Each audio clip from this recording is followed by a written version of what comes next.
면 좋은 예배 성공보다 낫다. 좋은 예배는 세상이 자랑하는 멋진 성공보다 낫다. 그런 말씀을 좀 나누려고 합니다. 성도가 평생 드리는 게 예배잖아요. 그렇죠? 여러분 평생 예배 드릴 거죠? 그리고 지금도 드리고 있잖아요. 그런데 이렇게 평생 드리는 예배를 잘 점검하지 않는다는 거예요. 그냥 무심코 관성에 따라 그렇게 드려 치운다? 표현은 좀 무리가 있지만 그런 경향이 있습니다. 여러분, 우리가 먹는 것은 가려 먹잖아요. 아무거나 먹지 않잖아요. 대충 때우지 않잖아요. 왜? 대충 때우면 언젠가는 건강에 적신호가 오니까. 그렇듯이 매일 먹는 식사를 대충 때우지 않듯이 평생 드릴 예배도 대충 때우면 안 된다는 거예요. 예배를 대충 때우다 보면 어느 순간 심각한 영적인 위기가, 인생의 위기가 찾아옵니다. 그래서 저는 여러분들에게 평생 드릴 예배에 대한 소중한 가치와 의미를 깨달아 알고 좋은 예배자 되시기를 주님의 이름으로 축원합니다. 그런데 여러분 정말 좋은 예배자 되시기를 원하세요? 그래서 매주마다 와서 예배 드리는 게 기쁨이 되기를 원하세요? 네, 그렇다면 오늘 본문을 꼭 읽어야 돼요. 요한복음을 꼭 읽어야 됩니다. 왜냐하면 여기는 중요한 예배를 드리게 될 때 꼭 놓쳐서는 안 된 원리들이 몇 가지 숨어 있어요. 사실 우리는 지금 교회 설립 50주년을 맞아가지고 걸어온 역사에 대해서 감사했잖아요. 그리고 앞으로 걸어갈 미래에 대해서 또 준비하고 있습니다. 그런데 그 준비 중에 최고의 준비, 가장 중요한 준비가 무엇이냐면 예배를 바로 드리는 것만큼 중요한 건 없어요. 그래서 저와 여러분이 성도의 존재 이유 중에 하나인 예배를 충실하게 드림으로써 미래가 아름답게 준비되기를 소망합니다. 대충 예배를 드리고 난 다음에는 앞으로 우리 50년 후에 우리 미래가 있을까요? 저는 굉장히 불투명하다고 생각하거든요. 그래서 오늘은 바른 예배의 조건이 무엇인지 한번 살펴보면서 은혜를 나누려고 합니다. 본문에 보면 이 문제가 나옵니다. 무슨 문제냐면 때와 장소의 문제입니다. 오늘 본문이 수가성 여인과 예수님의 대화라는 사실은 잘 아실 거예요. 그런데 여인이 예수님과 대화 중에 대뜸 묻는 겁니다. 뭐냐면 예배는 어디서 드려야 됩니까? 여러분들도 이런 비슷한 질문을 가져본 경험이 있을 텐데 예배 어디서 드려야 됩니까? 라고 질문하는데 한번 읽어볼까요? 성경에 시작. 우리 조상은 이 산에서 예배하였는데 당신들의 말은 예배할 곳이 예루살렘에 있다 하더이다. 그러니까 이 산입니까? 예루살렘입니까? 장소에 대하여 묻는 거죠. 그런데 주님은 이렇게 답변하세요. 시작. 이 산에서도 말고 예루살렘에서도 말고 내가 아버지께 예배할 때가 이르리라. 그러니까 이 산도 예루살렘도 말고 예배할 뭐가 온다? 때가 온다. 그러니까 장소에 대해서 물었는데 때로 답변해요. 여러분 이거 좀 동문서답 같은 느낌이 들지 않습니까? 그래 여인의 질문에 대하여 명확하게 전곡을 찌르면서 답변하지 않으시는 겁니다. 이것은 장소보다 때가 더 중요하다 그런 뜻은 아니에요. 문맥으로 볼 때 이렇게 보는 것이 옳을 것 같습니다. 때와 장소를 묻는 것보다 더 중요한 게 있다. 내가 그것을 좀 말하려고 한다. 그러니까 때와 장소가 중요하지 않다는 말이 아니라는 거예요. 사실 예배에 있어서 때와 장소를 무시해버리면 예배가 존립될 수 없어요. 언제 어디서 어떻게 예배할지가 예배를 성립하는 가장 기본적인 기초거든요. 자, 한번 여쭤보겠습니다. 여러분들은 왜 여기 오셨어요? 그러니까 이 시간에 이 자리에 오면 예배 드릴 줄을 알고 오셨잖아요. 그렇죠? 그러니까 이 자리에 괜히 오는 것이 아니라 때와 장소에 대한 약속이 있기 때문에 확고한 이해가 있기 때문에 이 자리에 꾸역꾸역 찾아온 거란 말이에요. 눈이 와도 비가 와도 찾아온다고요. 아마 어제 지나간 태풍이 지금 불고 있어도 여러분 올 거야 안 올 거야? 아따 이건 좀 한번 생각해 봐야 되겠는데. 어제 불렀던 태풍이 오늘 이 시간 밖에 치고 있다면 올까 안 올까요? 여러분 2부 예배는 올 것 같아. 그렇게 되길 소망. 그런데 말입니다. 이런 장소와 시간, 이것을 무시해 버리면 예배가 존립할 수 없다. 그리고 가상세계 예배가 돼버려요. 혼자 머릿속으로 마음속으로 드리는 예배가 돼버리는 거예요. 이건 주님의 뜻하는 바가 아니죠. 성남 제1교 여러분들이 드린 장소, 예배 장소는 성남 제1교의 예배당입니다. 맞습니까? 그리고 예배 드리는 시간은 언제예요? 그렇지, 10시. 우리 교회는 오전 1부, 2부, 3부, 4부 8시 반, 10시, 11시 40분, 1시 20분 이렇게. 오후 예배는 몇 시? 3시. 3시 예배 때 아까 나누어 드린 봉투 가지고 오셔야 됩니다. 그거 가지고 엉뚱한 데 커피숍에 앉아 있으면 안 돼요. 때와 장소, 이거 굉장히 중요하다고요. 주일날 만약에 도시락을 싸들고 들고 산으로 나간다면 예배가 될 수 있어요? 없어요. 그것은 소풍입니다. 예배가 아닌 거예요. 옛날에 농경시대 때는 말이에요, 주일 대예배를 몇 시에 드린 줄 아세요? 주일 대예배를 젊은이들 몇 시에 드린 줄 아세요?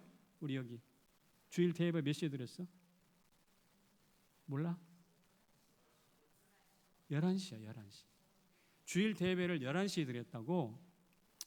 근데 왜 하필이면 11시일까요? 그 농경시대는 11시가 굉장히 중요한 시간이에요. 밖에 나가서 이제 8시나 9시부터 일을 한다고 해봅시다. 일을 하기 시작하면 11시쯤이면 일의 능률이 최고조에 올라요.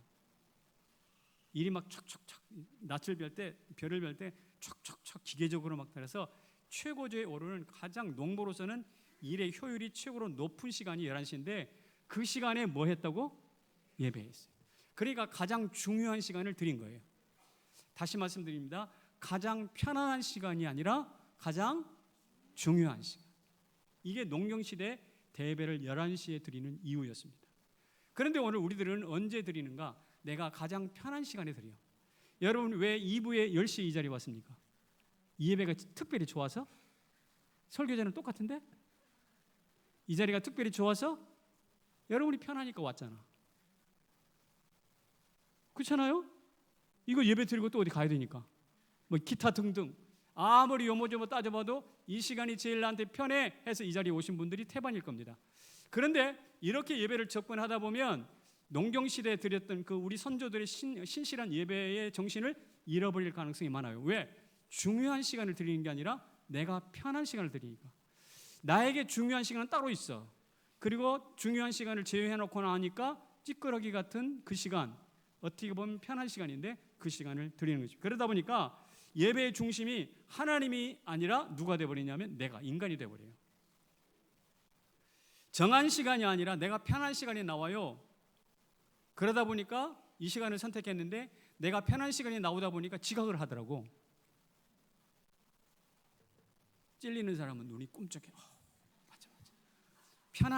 여러분 내가 편한 시간을 찾다 보니까 10시 하다면 10시 한 5분 전에 오면 얼마나 좋겠어요. 근데 내가 편한 시간에 오다 보니까 10시 10분에 와버려. 그러니까 편한 시간을 따라가다 보니까 뭐가 생기는가? 지각이라는 게 생기더라고. 정해진 장소가 있어요. 성남 제1교회. 근데 꼭 거기 가야 되나? 내가 편한 시간에 내대로 예배하면 되지. 그리고 도시락 들고 저 대원공원에 가 있다면 그 사람은 자기 편한 자리에 가는 거. 그것을 결석이라고 그래. 결석이 편한 시간, 편한 장소로 자기가 선택해서 가버리면 그 결석이 되는 거예요. 그렇잖아요?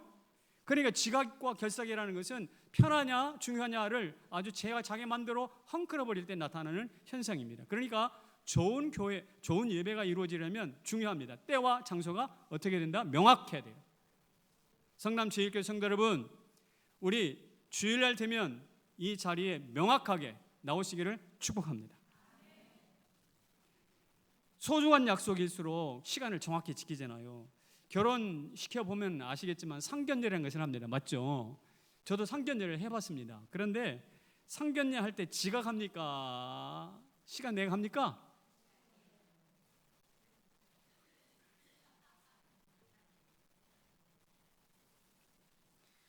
제가 볼 때 상견례에 특별한 예외를 제외하고 지각한 사람 별로 없어요. 왜냐하면 지각하면 그것은 집안 망신이야. 그 집안의 집안 망신. 저 집에는 왜 저렇게 시간 약속도 안 지켜? 그럴 거 아니에요. 제가 결혼 주례를 하고 결혼식장에 딱 가면요, 거기 직원들이 있어요. 직원들이 맨 처음에 입을 열자마자 하는 이야기가 뭔지 아세요? 목사님, 시간 좀 잘 지켜주세요. 다음 시간이 있습니다. 난 듣기가 싫을 정도예요. 가면 시간 지키라고 그러니까. 자, 세상의 모임도 이런 정도인데 하물며 하나님을 만나는 예배에서 시간과 장소를 무시한다면 그것은 예배가 될 수가 없죠. 그래서 여러분 오늘 봉투에 든 여러 가지 그 유인물이 있었잖아요. 그 봉투 또 여기 이거 보세요. 얼마나 잘 만들었어요 이거. 지난주 거보다 훨씬 좋죠? 이거 최영환 목사가 만들었어 이거. 좀 쓸만해 사람이. 또 옆에 여기 보세요 이거. 주님에게 예배로. 저게 뭘까요? 저 빨간 거 저게 뭘까요? 불기둥이야 저걸. 무슨 불길이야 저게 뭘까? 담뱃불이 아니야 저게. 예수 성령불. 저 밑에는 옆에는 구름기둥이에요. 그러니까 광야의 물을 바다를 건너고 가서 뭐 하자고? 예배를 통해서 불기둥을 경험하고 복음 전도를 통해서 물을 만나자, 물을 나눠 마시자, 그런 뜻이에요. 저를 보세요 이제. 됐어요. 저를 봐. 자, 이게 캠페인을 하면서 우리가 지금부터 9월, 10월, 11월, 12월 연말까지 계속해서 예배하고 전도하는 이 두 가지를 중점적으로 하나님 앞에 가지고 나서 씨름할 거예요. 여러분과 제가 좋은 예배자 되시기를 축복합니다. 네. 그 예배는 뭐냐면 가장 알맞는 자리, 하나님이 나에게 주신 가장 알맞는 자리를 차지하는 것입니다. 2차 대전이 이제 끝났습니다. 미국이 일본을 이제 때려 부셨잖아요. 그리고 도대체 일본이라는 나라가 어떻게 해서 진주만에다 그렇게 갑자기 폭격을 하고 대들었어? 이 나라가 도대체 어떤 나라야? 궁금했어요. 그래서 일본에 대해서 연구 보고서를 하나 쓰도록 명령합니다. 그 사람이 루스 베네딕트라는 사람인데 이 사람은 일본에 가보지도 않은 사람이야. 한 번도 가보지도 않은 사람인데 이 사람이 이제 사회학을 전공했나 봐, 역사를 전공하고. 그래서 이 사람한테 부탁을 했어요. 일본이 어떤 나라인지 보고서를 하나 쓰시오. 그래서 이분이 가보지도 않았지만 일본 사람 인터뷰하고 수많은 자료들을 기본으로 해가지고 책을 하나 만들었어요. 보고서를 만들었는데 그게 저 유명한 국화와 칼. 들어봤어요? 일본에 관한 안내서 중에 최고 유명한 책이에요. 국화와 칼이라는 유명한 책입니다. 꽤 오래된 책인데 그 중에 저 책의 한 부분을 보면 이런 말이 나와요. 같이 읽어볼까요? 시작. 각자 알맞는 자리를 갖는 것이 평화의 선결 요건이다. 국가든 개인이든 그 질서가 평화로우려면 자기의 각자 알맞는 자리에 있어야 된다는 거죠. 무슨 말인지 아시겠죠? 근데 저 가치를 가장 잘 깨달아 아는 나라가 일본이라는 거예요. 그리고 저 가치를 가장 소중히 여기기 위해서 국가 동아시아 질서를 제대로 한국은 한국자리, 중국은 중국자리를 찾아주기 위해서 자기네들이 들고 일어났어요. 그게 전쟁이야. 전쟁 일으키는 이유도 좀 희한하죠? 그런데 어쨌든 이 사람 미국 사람들이 일본을 볼 때 일본 사람들의 가장 강점이 뭐냐? 이 나라를 동아시아에서 최고의 강국으로 만들었던 원인이 뭐냐? 각자 알맞는 자리를 찾을 줄 아는 거예요. 대단히 통찰력인 분석인 것 같아요. 미국 사람들의 눈이 아주 그런 의미 굉장히 예리한데 제가 그 글을 읽으면서 가만히 생각해 봤어요. 일본 사람들이 각자 자기의 알맞는 자리를 찾아가는 것을 처음 발견했나? 이 사람들만의 특징인가? 천만의 말씀입니다. 중요한 것이 맞아요. 각자 자기 자리를 알맞은 자리를 찾아가는 건 굉장히 중요한 거예요. 그런데 그것은 일본 사람이만 찾아낸 것이 아니고 이미 성경이 오래전부터 있었어요. 이미 오래전부터. 창세기 3장에 보면 나와요. 뭐라고 그랬냐? 이렇게. 뭐라고? 아담아 내가 어디 있느냐. 지금 범죄하고 엉뚱한 데 숨어있는 그 아담을 찾아가서 예수님 하나님 물으시잖아요. 아담아 너 지금 어디 있지? 다른 말하면 너 지금 내가 부여한 알맞는 자리에 있는 거야? 라는 질문이에요. 뜨끔하죠. 왜? 자기 설 자리가 아니잖아요 지금. 하나님은 성경을 통해서 이미 각자에게 알맞는 자리를 찾아라라고 명령하시는 건데, 이런 하나님의 원리를 일반 원총의 측면에서 찾아낸 것이 바로 일본이었다. 그렇게 이 보고서에서 이야기를 하고 있는 거예요. 그러니까 각자 알맞는 자리가 굉장히 중요한데, 여러분, 우리에게 있어서 각자 알맞는 자리를 찾아가는 방법, 최고의 방법이 뭘까요? 그게 바로 예배입니다. 각자 알맞는 자리를 찾아가는 방법이 바로 예배예요. 예배를 드려야 내가 서야 할 자리, 내가 해야 할 일을 제대로 알게 돼요. 예배를 무시하면 엉뚱한 곳에 내가 서야 할 자리, 알맞은 자리가 아니라 부적합한 자리에 가서 엉뚱한 일을 하고 있어요. 그러면 인생이 낭비되는 것입니다. 우리 성남제일교회 성도 여러분, 우리가 시간도 중요하고 돈도 중요하잖아요. 그러니까 우리가 이것을 전략할 수 있는 최고의 방법은 어디로 가야 되는가? 하나님이 세우시기를 원하시는 나에게 알맞는 자리, 그 자리로 찾아가시길 바랍니다. 그런데 그것을 가장 잘 발견할 수 있는 방법이 뭐라고요? 예배를.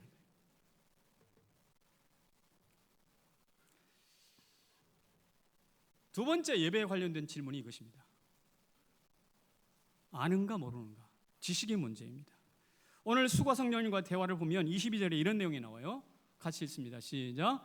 너희는 알지 못하는 것을 예배하고 우리는 아는 것을 예배하나니. 그러니까 사마리아인 너희들은 알지 못하는 것을 예배하고 우리는 아는 것을 예배해. 그러니까 아는 것과 모르는 것, 이거 굉장히 중요합니다. 이 말은 한마디로 말하면 예배는 알고 모르는 지식의 문제일 수 있다는 뜻이에요. 참된 예배는 바른 지식에서 시작되는 것이죠. 여러분, 다윗이 법궤를 옮길 때 웃사라는 사람이 사고가 나고 죽잖아요. 왜 그랬죠? 법궤는 원래 제사장들이 어깨에 매도록 돼 있어요. 그런데 뭐에다 실어? 수레에다가 실어서 옮겼거든. 소가 날뛰니까 당연히 그게 뒤집어지겠죠. 넘어지면 떨어지면 안 돼 하고 손을 갖다가 죽은 거예요. 그러니까 만약에 돌려보세요. 다윗과 예배를 회복하고자 하는 그 장막을 회복하고자 하는 그 몸 전체 중에 단 한 사람만이라도 이렇게 옮기면 안 됩니다. 이렇게 옮기면 안 됩니다. 제사장을 통해서 옮겨야 됩니다라는 것을 알았다면 사람 죽었을까 안 죽었을까? 안 죽죠. 그러니까 이 예배라는 것은 열정도 중요하고 여러 가지도 다 중요하지만 중요한 것 한 가지, 지식의 문제라는 거예요. 저와 여러분이 이 알아야 될 것을 알고 예배하는 예배자들이 되기를 소망합니다. 무턱대고 그냥 비나이다 이거 아니에요. 그래서 여러분이 보면 나누어준 공간에 보면 거기 예배 설명서가 있어요. 이거예요. 이거 안 꺼내 보셨어요? 꺼내 보지 마세요. 이런 게 있다는 거 말고. 여기 보면 화살표가 검은 게 위로 올라간 것도 있고 내려온 것도 있고 막 그렇죠. 이게 바로 뭐냐면 우리가 드리는 예배를 잘 설명해 놨어요. 우리가 이 예배 순서에는 이런 뜻이 있습니다. 그러니까 이렇게 하셔야 됩니다. 가이드예요. 이거 한 번도 나간 적이 없는데 우리가 예배를 이제 좀 바꿔보기 위해서 하나님 앞에 바른 예배들을 이 작업부터 했어요. 그래서 이것을 그냥 정독해 주시길 바랍니다. 꼭 읽어보시길 바라요. 예배의 부름이 뭐냐? 하나님이 우리를 불러서 내가 나왔다는 거예요. 여러분이 자원에서 나온 게 아니라는 거예요. 자, 묻습니다. 내가 오늘 교회 가고 싶어서 나 교회 왔다. 손 들어보세요. 아직 맥락이 뭔지 모르는 거예요. 지금 이 사람들. 가고 싶어서 왔어요. 그런데 우리가 눈에 보이는 현상으로 내가 가고 싶어서 온 것은 맞는데 그 이전에 하나님이 여러분들을 부르셨다는 거예요. 다시 묻습니다. 가고 싶어서 왔는데 가고 싶은 마음 누가 주셨을까? 그렇지. 그러니까 우리의 예배의 시작은 하나님의 부름으로부터 시작된다는 거예요. 하나님, 내가 원해서 오는 게 아니라는 말이에요. 그러니까 감사해야죠. 하나님 불러주셨으니까. 특별히 불러주셨는데 뭘로 부르셨는가? 예배에 실패해버린 가인처럼 부르지 않고 예배를 연락한 아벨처럼 불러주셨어요.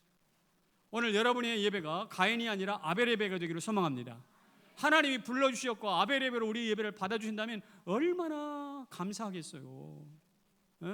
70억 인구 중에 나 하나 아시고 부른다는 거, 내 이름을 지명하여 불렀다고 그랬는데 그 의미를 깨달아 알고 우리 오프닝 예배의 부름 탁 들어갈 때 찬송하고 막 그러잖아요. 이게 막 울리고 그러면 내가 공중에 붕 뜬 것 같아요. 하나님 저를 구름 위로 저를 부르셔서 부르시는군요. 예배자로 불러 올리시는군요. 이 감격이 막 소름 돋듯이 오는 거거든. 이것을 알고 예배를 해야 돼요. 회개를 통해 죄를 좀 잘라내는 거거든요. 우리 속에 숨겨진 죄, 질병, 악한 생각들, 오만 잡동사니 쓰레기통 같이 되어지는 우리를 예수 그리스도의 보혈에 확 삶아버리는 거예요. 빨아버리는 거예요. 여러분 빨래가 더러울 때 어떻게 옛날에 어른들은 거기다 삶아버리잖아. 비누를 풀어가지고 확 삶아버리죠. 회개라는 것은 뭐냐면 더러워진 내 영혼을 하나님 예수 그리스도의 보혈 피 속에 집어넣고 확 삶아버리는 거야. 예? 그래가지고 때국물이 쏙 빠져. 거기에 더러운 거, 지저분한 거, 묶었던 거 다 끊어져. 그리고 우리가 영적으로 승리해. 세상을 이길 힘이 우리 가운데 공급돼. 그런데 이것을 알고 해야 되는데 이걸 모르니까 이거 뭐 용서하시려면 용서하시고 마시려면 마시고 내가 죄가 있는 것 같기도 하고 없는 것 같기도 한데 하나님 저 잘 부탁해요. 이런 식으로 가면 이게 예배가 제대로 안 된다는 거예요. 제가 무슨 이야기를 하냐면 알고 예배 드리는 것과 그렇지 않은 것과는 굉장히 중요해요. 차이가 있어요. 헌금하는 것도 마찬가지.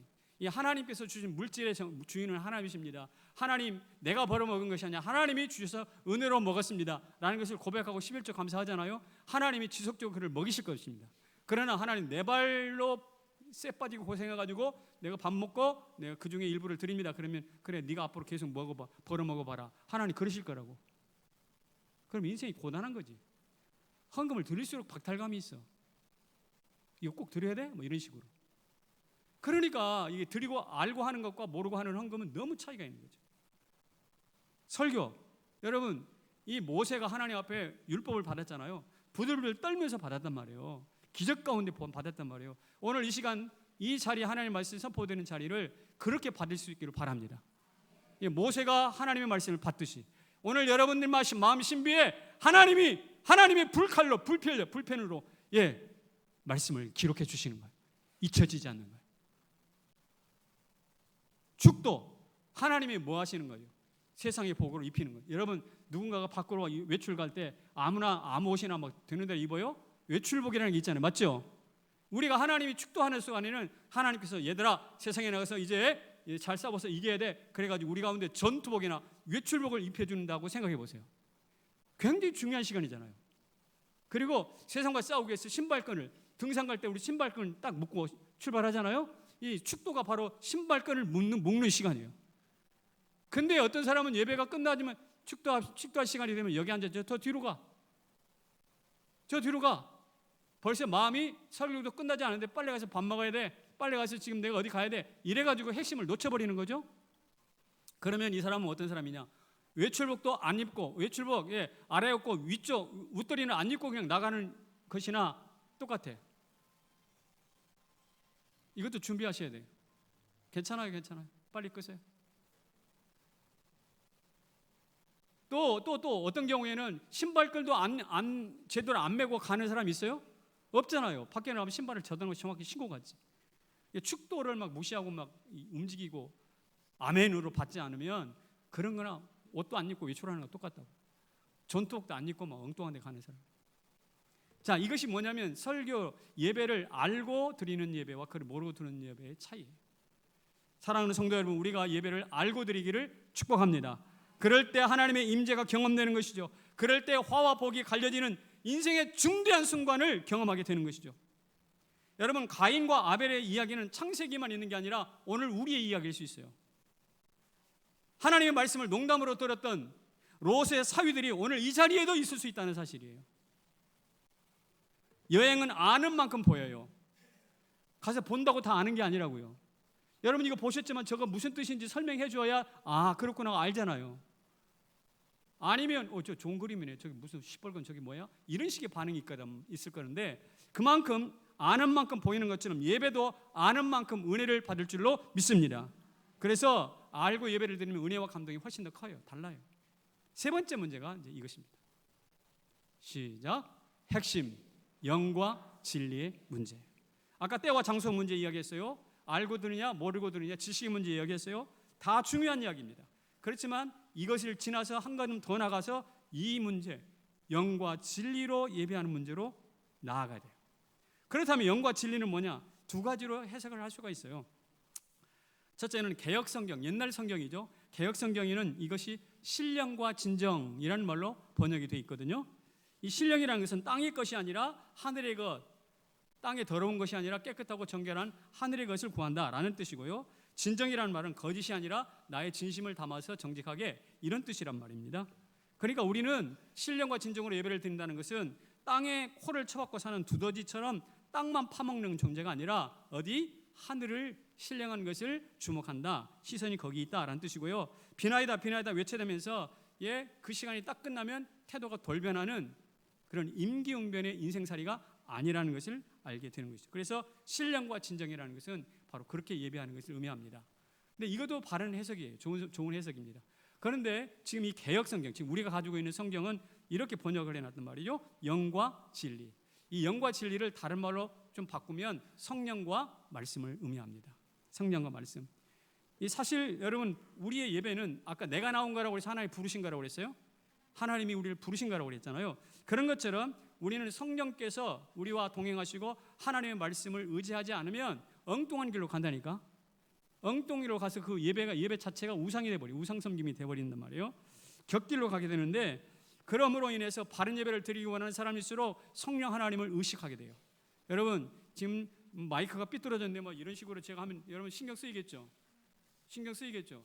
이게 당장 신경 씁니다. 그런데 설령 내가 이렇게 한다 하더라도 여러분들은 뭐 하냐면, 하나님 주여 성령이시여 마이크 똑바로 하게 해주시옵소서.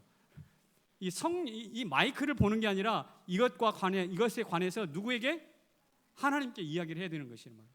그러니까 아까 여기 뭐 핸드폰이 빡 울렸잖아요. 울렸을 때 저거 왜 저래? 저 소리 안 나면 좋겠네. 이런 생각이 들지요. 그렇지만 하나님 저 영혼을 불쌍히 여겨 주시옵소서. 다음에는 하지 않게 해주시오. 이런 반응을 해가지고 누구로, 이 모든 눈앞이 펼쳐지는 상황을 누구에게로? 하나님에게로, 성령에게로 가지고 나아가는 것입니다. 이게 바로 무엇이냐? 성령과 말씀으로 예배하는 방식인 거예요. 그렇게 될 때 우리 가운데 좋은 음악이 없고 화려한 수사가 없고 달변의 설교가 없다 할지라도 죄인이 회개할 수 있는 것이고요. 하늘과 땅이 서로 만나서 스파크가 일어나서 영혼이 바뀌고 변화될 수가 있는 거예요. 성남제일교회 성도 여러분, 말씀과 성령 의지하여서, 성경과 성령을 의지하여서 하나님께로 나아가는 좋은 예배자 되시기를 주님의 이름으로 축원합니다. 요나단 에드워드가 이 성령과 말씀에 의지하여서 설교를 했더니 그는요 아주 달변가는 아니었대요. 학자였거든요. 위대한 학자예요, 요나단 에드워드는. 그래서 요나단 에드워드가 설교문을 써가지고 그냥 학자가 무슨 논문 읽듯이 쭉쭉쭉 읽어나갔는데 그 졸기에 딱 좋은 설교를 듣고 사람들이 가슴에 찔려가지고 떼굴떼굴 구르면서 회개운동이에요. 이게 바로 미국에서 있었던 대부흥운동의 효시예요. 왜? 말씀과 성령이 임재하셨기 때문에. 우리 가운데도 그렇게 되기를 소망합니다. 영국에서는요, 존 웨슬리라는 사람이 있는데 제가 전에 설교했죠. 거기가 광산이 많은 곳이니까 석탄 패어놓은데 땅이 푹 주저앉아가지고 땅이 꺼져 있단 말이에요. 거리에 수렁처럼 쑥 들어가 있어요. 거기 가가지고 설교를 했거든, 웨슬리가. 그래서 거기를 말씀 구덩이라고 했다는 이야기 제가 설교한 적 있죠? 기억나세요? 그 말씀 구덩이에 서서 하루 종일 석탄 캐고 고단하고 얼굴이 아직 탄가루가 묻어있는 광부들을 앉혀놓고 설교를 했는데, 이 광부들이 도전받고 거기서 성령이 임재하시니까 막 가슴이 찔리는 거예요. 그래가지고 옛날에는 끝나면 몸 씻고 어디 가는가? 술집에 갔는데 전부 다 술집으로 달려갔는데 술집이 문을 닫을 만큼 안 가요. 빈민들에게 술값을 나눠주기도 하고 빈민이 힘을 얻고 고아들이 사라지고 그 사회가 혁신됩니다. 그래서 프랑스에서는 피해 혁명, 프랑스 혁명이 일어났다고, 칼부림이 나타났다고. 근데 영국에서는 무엇이냐? 이런 은혜의 혁명, 말씀, 복음의 혁명이 일어났어요. 왜? 말씀과 성령이 임하였으니까. 영과 진리로 예배하는 나라였으니까. 우리가 그렇게 되기를 소망합니다. 성령과 말씀이 없이는 절대로 이 요나단 에드워드라든지 요한 웨슬리와 같은 일들이 나타날 수가 없어요. 제가 강력하게 예배에 대해서 추천하는 책이 하나 있습니다. 그 책이 뭐냐면 이 책이에요. 저 뒤에 책이 몇 권 있을지 모르겠는데 다윗의 장막, 여러분 정말 읽어보세요. 정말 가슴이 뜨거워지는 책. 이 책을 쓴 토미 테니가 뭐라고 그랬냐면 이런 말을 썼어요. 뭐라고 했냐? 우리가 세우면 하나님은 뭐 하신다? 임하신다. 우리가 예배를 좀 세우기를 원합니다. 우리 하반기 넉 달 동안 예배 세우기를 원하는데 어떻게 세우는가? 장소와 때와 장소를 정확히 세우기를 원합니다. 모르고 드리는 것이 아니라 알고 드렸으면 좋겠습니다. 그리고 신령과 진정뿐만 아니라 진리와 말씀으로 성령으로 의지해서 예배 드리기를 원합니다. 이렇게 우리가 예배를 세우려고 애를 쓰면 그 다음 단계 하나님이 뭐 하신다? 임하신다는 거예요. 웨슬리에게 임하셨고요, 요나단 에두에게 임하셨던 것처럼 오늘 우리에게도 임하실 줄로 믿습니다. 그래서 바리새인이 경건의 모양 안에 있으나 능력이 없다고 했는데 왜 그랬을까요? 이것은 핵심, 제가 말씀드린 이 핵심을 놓쳐버렸기 때문에 그랬거든요. 다시 한번 진심으로 축복합니다. 때와 장소를 정확히 합시다. 무턱대고 드리지 말고 알고 드리십시다. 신령과 진정뿐만 아니라 성령과 말씀으로 예배하십시다. 그렇게 될 때 하나님이 임하신다고요. 근데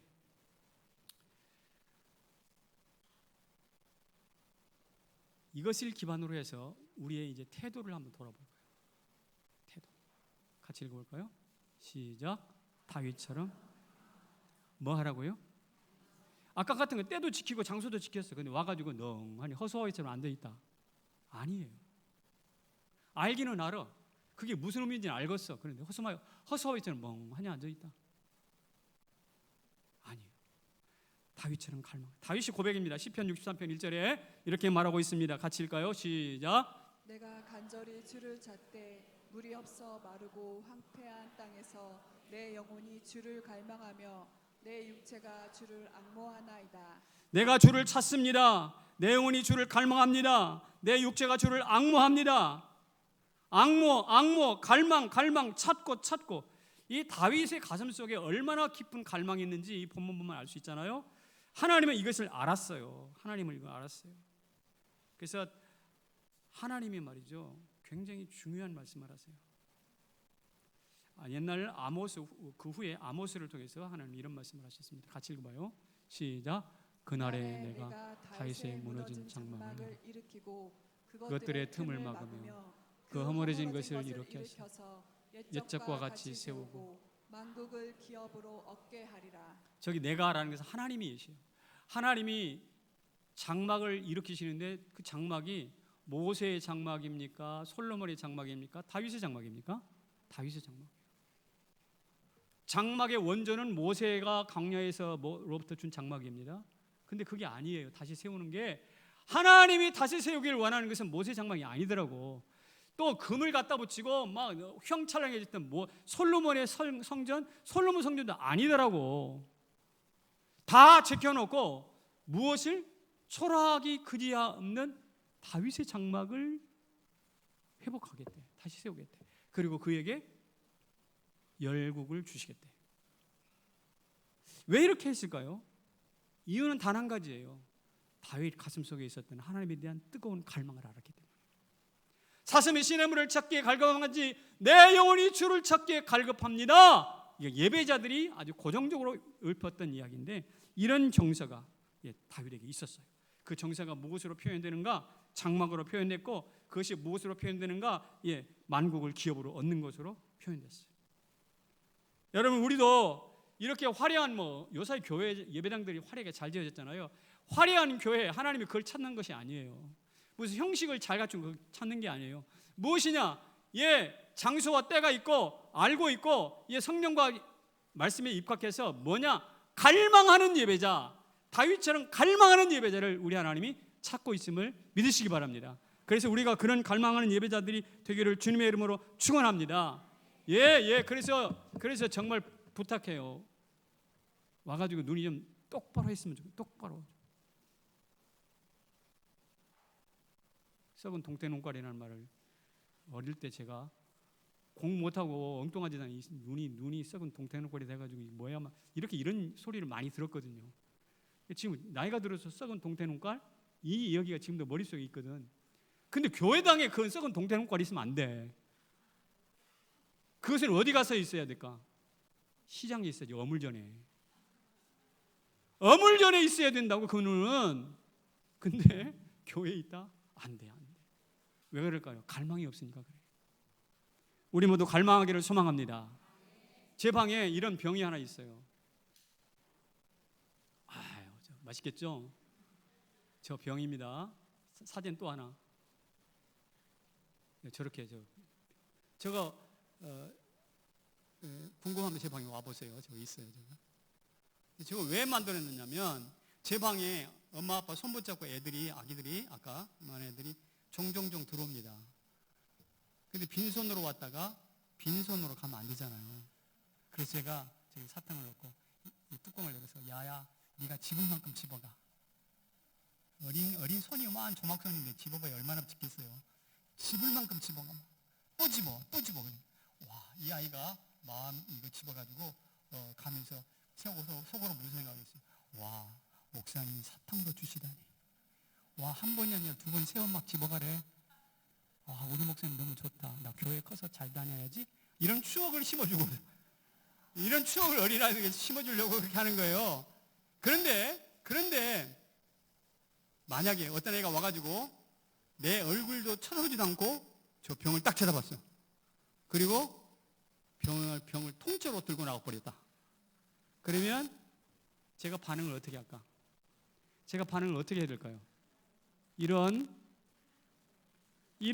다음은 여러분 하세요. 이런 싸가지 없는 니네 엄마 누구야? 아빠 누구야? 이렇게 반응할 수도 있거든요. 근데 사실 이렇게 버릇없는 아이가 우리인지도 몰라요. 여러분 이 자리에 하나님 얼굴을 만나러 왔습니까? 아니면 하나님이 주신 복을 받으러 왔습니까? 두 가지 다?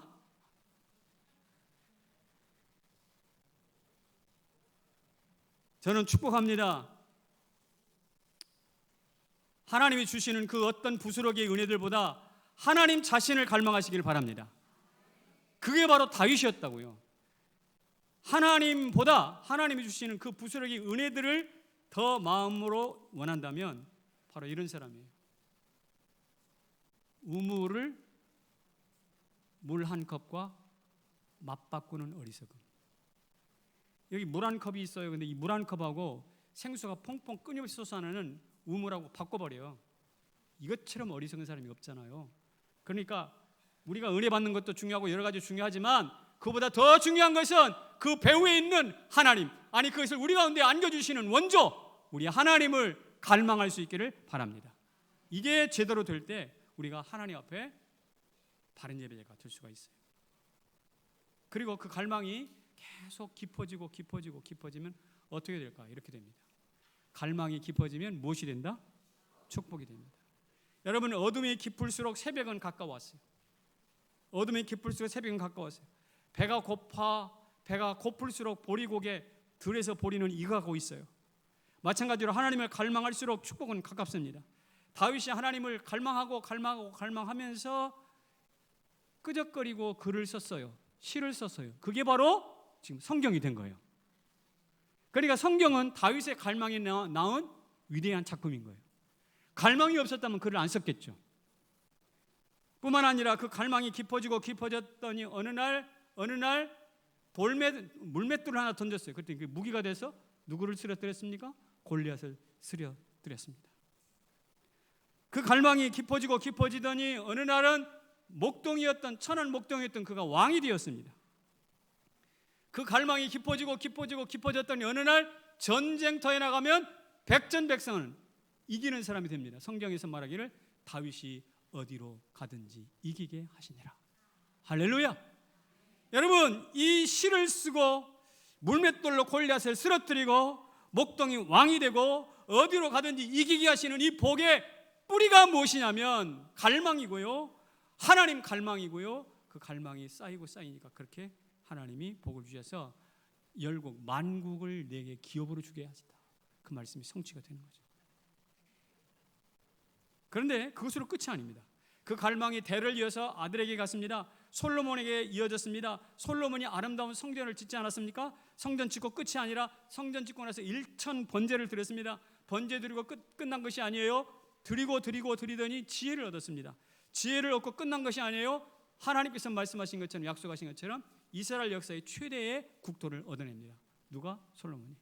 그러니까 다윗의 갈망으로부터 시작된 그것이 이루고 흐르고 꼬리를 물고 아들에게 이루어져서 그 나라의 최대 광력을 이루는 거거든요. 여러분, 갈망이 얼마나 위력적인지 아시겠습니까? 갈망이 얼마나 위력적인지 아시겠냐고요. 다윗을 볼 때, 솔로몬을 볼 때. 그래서 오늘 이 시대에 우리가 정말 해야 할 것은 다른 거 다 제쳐놓고 하나님을 다윗처럼 갈망하는 거예요. 갈망하는 거예요. 갈망하는 거예요. 우리의 최대의 실수가 있다면 하나님 갈망을 무시해버리는 거예요.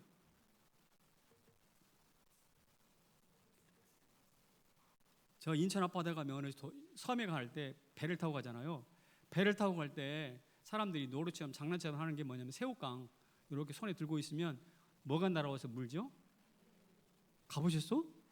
어이구, 별들도 다 갔다 오셨네. 예, 새우깡 들고 있으면 갈매기들이 와가지고 새우 찍어가요. 그 재미가. 근데 제가 볼 때 이 갈매기들은 제대로 된 갈매기들이 아니야. 쉽게 가서 새우깡 찍어가지고 먹으니까 얘네들은 먹이 구할 수 있는 방식을 나중에는 잃어버릴 거예요. 살만 뒤룩뒤룩 쪄가지고. 갈망이 없어져요. 갈망이. 왜? 손이 들고 있으면 가서 날아먹기만 하면 돼. 갈망이. 그럼 죽는다니까. 여러분, 우리가 좀 어렵지만, 환경이 어렵고 고통이 심하지만 하나님을 갈망할 수 있기를 바랍니다.